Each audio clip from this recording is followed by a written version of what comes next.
Hi guys, I'm Mike, and this is another Raid Shadow Legends video. In this video I want to talk to you about 10 rares that I still use regularly or that I think still have value when you are a little bit further along in the game. The first rare that I would want to mention is one that I think no one is surprised is on this list, because she is actually the only undisputed rare that any account will still use even when they are endgame. So, this is of course the rare Coldheart, and we find her in the Dark Elves faction. Coldheart is like a legendary in a rare jacket. It's just insane how much she brings to the table. Let's just look at her kit. Her A1 attacks 4 times at random, and each hit has a 25% chance of placing a 100% heal reduction debuff for 2 turns. This is a very good A1. Especially because of the 4 times at random. This will help you greatly in a dungeon like Fire Knight, for example, where you need to have as many attacks as possible on the A1 to get his shield down a lot faster. Her A2 is actually pretty decent too. She attacks all enemies, and this attack has a 30% chance of placing a 50% decrease accuracy debuff for 1 turn and places a 5% poison debuff for 2 turns if the target is under a heal reduction debuff. This is actually upgraded to a 35% chance of placing, but this is very nice too. It's just a decent AoE. But then, the one that it's all about with Coldheart, her A3. Heartseeker. It attacks 1 enemy and this decreases the target's turn meter by 100%. It has an extra 30% chance of inflicting a critical hit. So you just need to get her crit rate up to 70% and this attack will still crit. And you need it to crit because this is an attack that does a load of damage, because as you can see it is based on enemy max HP. But if you combine the high amounts of damage with a 100% turn meter reduce, this is just insane. This works so well on so many bosses. For Spider, for example, this is a very good ability, and also for Fire Knight. But in Doom Tower she also becomes very useful against bosses where you need to control their turn meter. So this is a rare that you will absolutely use even if you have an account stacked with legendaries. She is just so good. The second rare that I think still has a lot of value even if you are further along in the game is in the Undead Hordes faction, and we will find her over here. It's Frozen Banshee.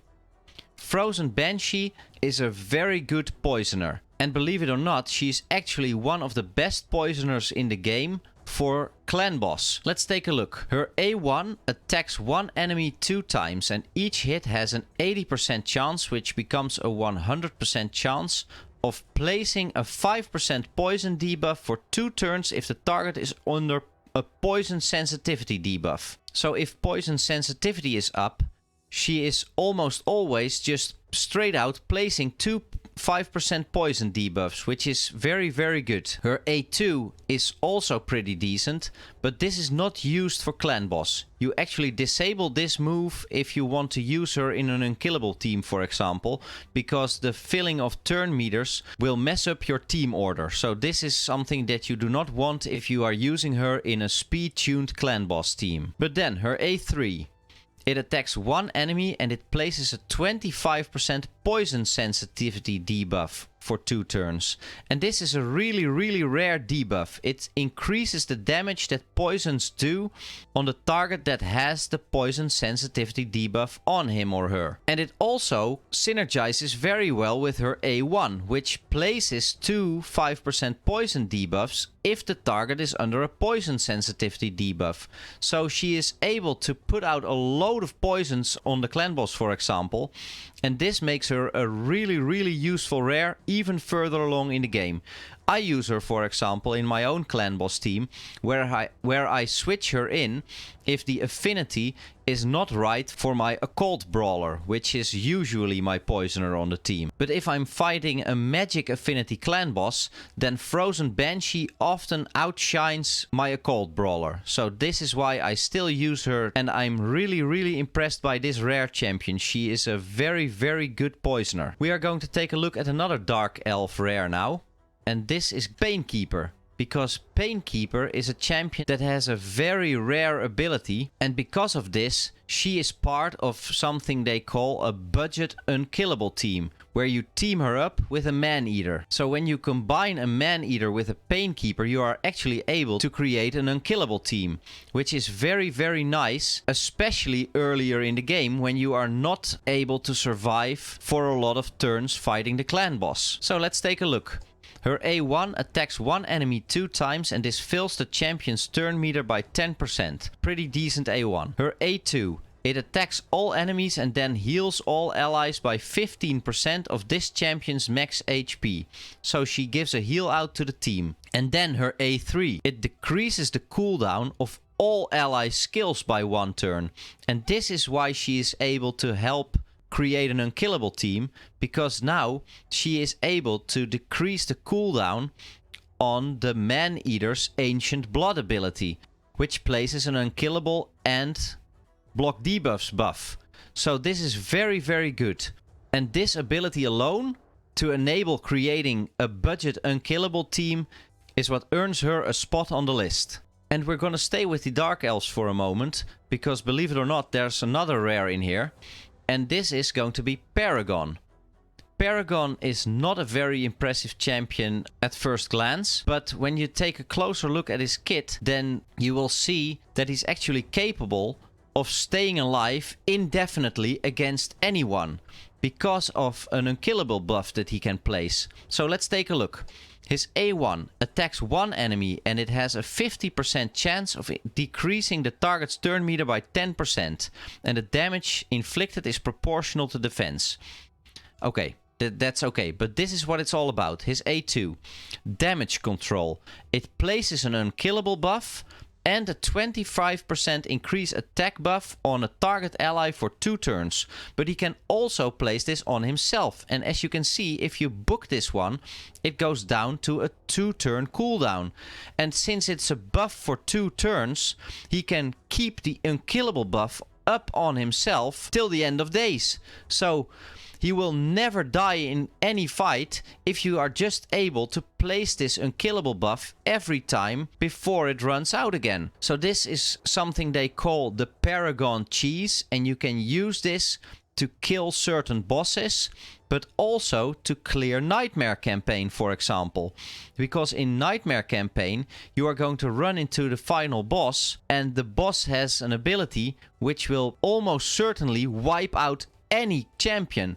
So if you have Paragon with you and you use the unkillable buff, then this is not so much of a problem. And even though he's not all that impressive outside of this unkillable buff, it actually enables you to cheese your way through a lot of bosses and content. So this is why he earns a place on the list. Going to the Ogrin tribes next, and here we will find my current campaign farmer, which is Bellower. Bellower is a very, very good rare, and he's an excellent campaign farmer, and that's because all of his attacks are actually AoE attacks, so they hit all enemies. Let's take a look. His A1. It attacks all enemies and has a 20% chance of placing a block active skills debuff for 1 turn. You can book it up to a 30% chance, and that's pretty good.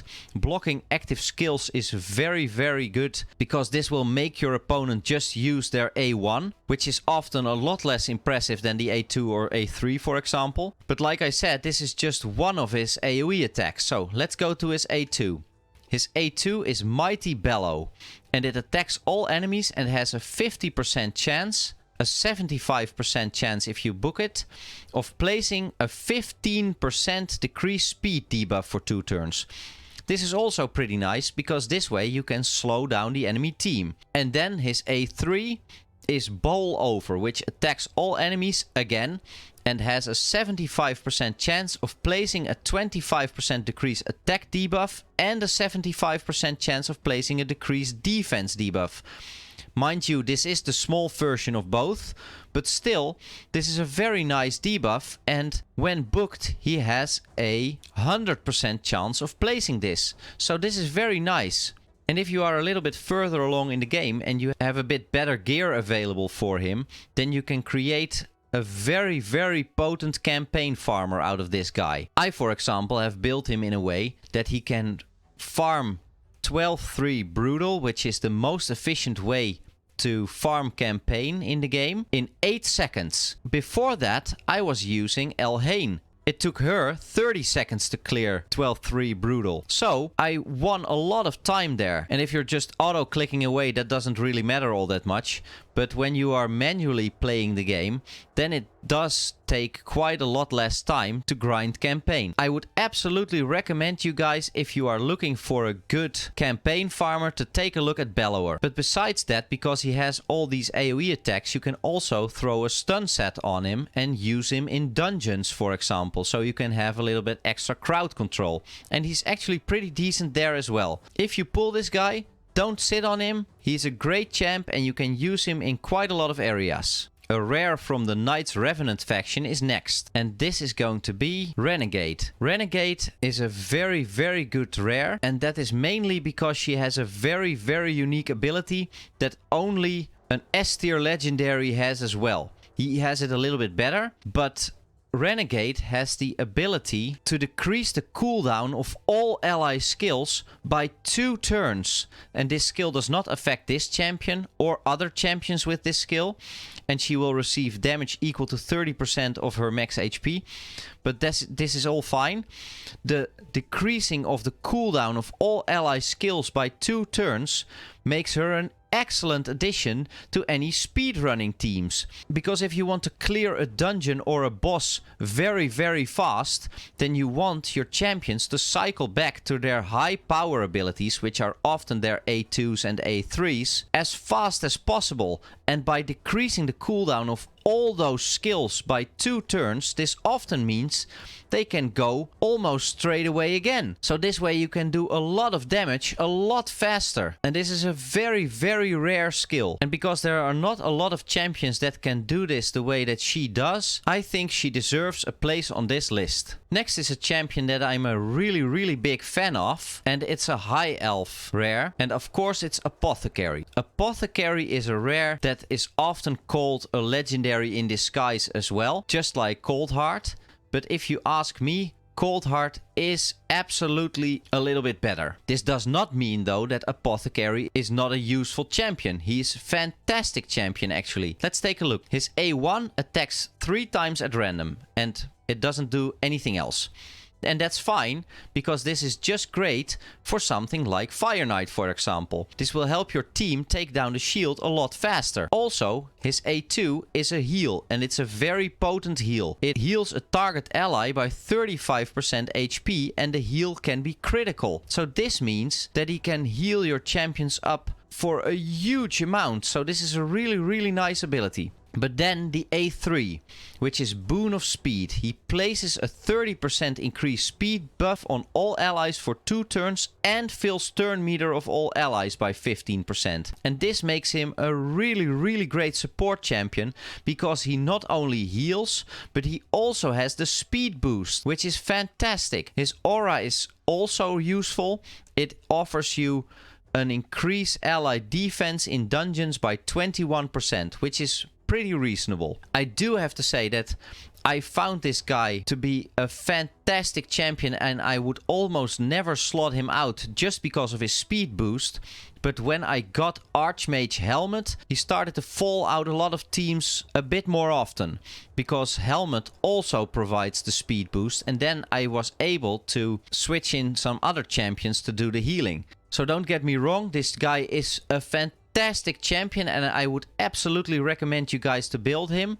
But later on in the game, when you get other champions that also have a speed boost, then you may not have to use him as often as you will in the beginning. Next up is a dwarf, and this dwarf is a champion that I sometimes still use on the present day, and this is Bulwark. Bulwark is a very, very nice clan boss champion, and he is not actually very useful anywhere else. His entire kit is actually very useful for clan boss, so let's dive straight in.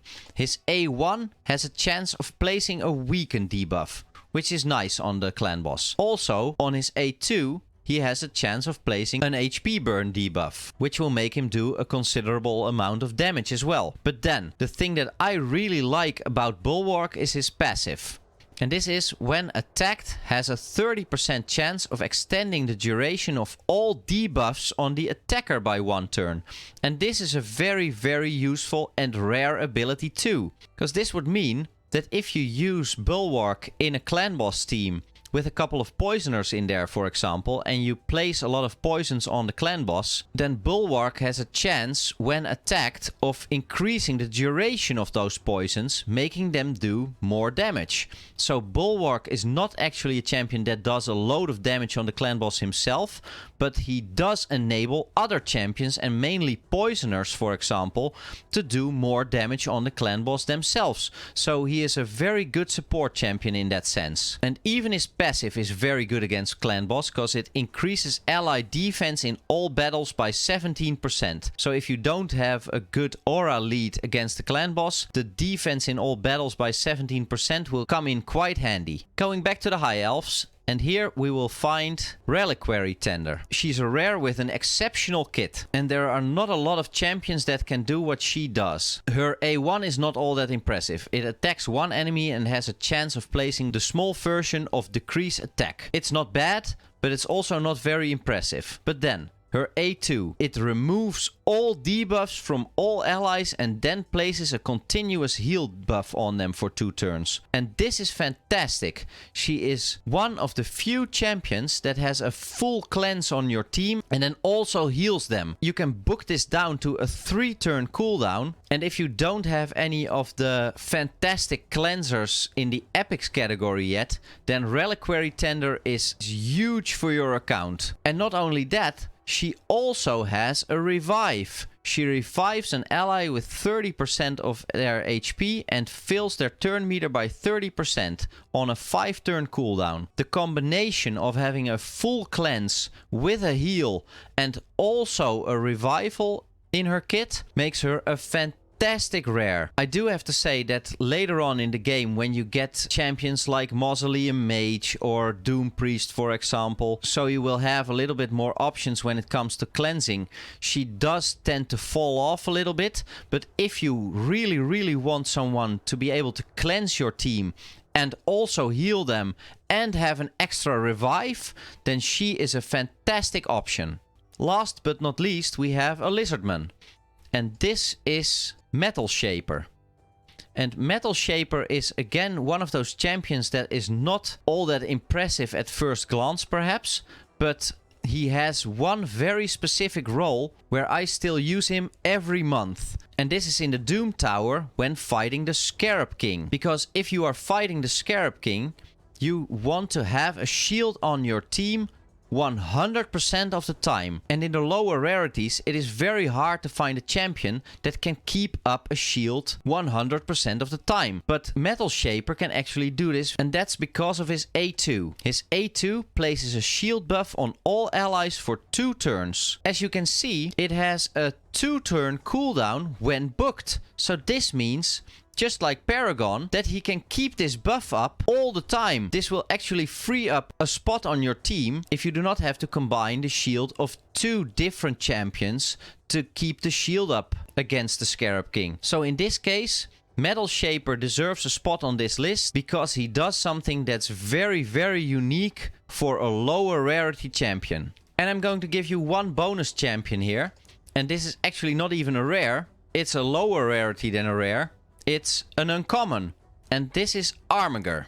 And you might not believe it, but after Coldheart, I think Armager has the highest potential for endgame players, because his kit is just so damn good. Let's take a look. His A1. It attacks one enemy, which decreases the turn meter by 30% if this attack is critical. So you want to build your Armager with 100% crit rate. But as you might realize, if you build this guy incredibly fast and with 100% crit rate, then this guy will keep decreasing the turn meter of its target every single turn, because you can also disable his A2. His A2 is pretty decent, but sometimes you just need turn meter control. And this guy is a beast at that. So if you are looking for a champion that can decrease turn meter, for example for something like the Scarab King or Spider, or the Fire Knight, then Armager is an incredible champion that can help you out a lot. But even though his A1 is, like I said, a very good ability, his A2 is also pretty decent. It attacks one enemy, and enemies killed by this skill cannot be revived, so he has a block revive on this. But it's also based, as you can see, on enemy max HP. And against bosses, this can hit pretty hard. He does not hit as hard as a Coldheart, for example, but it's still pretty good. And because he's defense based, you can keep him alive a lot easier than Coldheart, for example. Of course, this list is just based on my own opinion and experience, and I left out a lot of rare champions that are actually pretty decent as well. But who did you miss and who would you add to the list? Just let us know in the comments below. Thank you guys for watching. I hope you guys liked the video. If you did, please give it a thumbs up and maybe subscribe to the channel for more Raid Shadow Legends videos. I wish you all a very nice day and I hope to see you guys in the next one. Bye bye!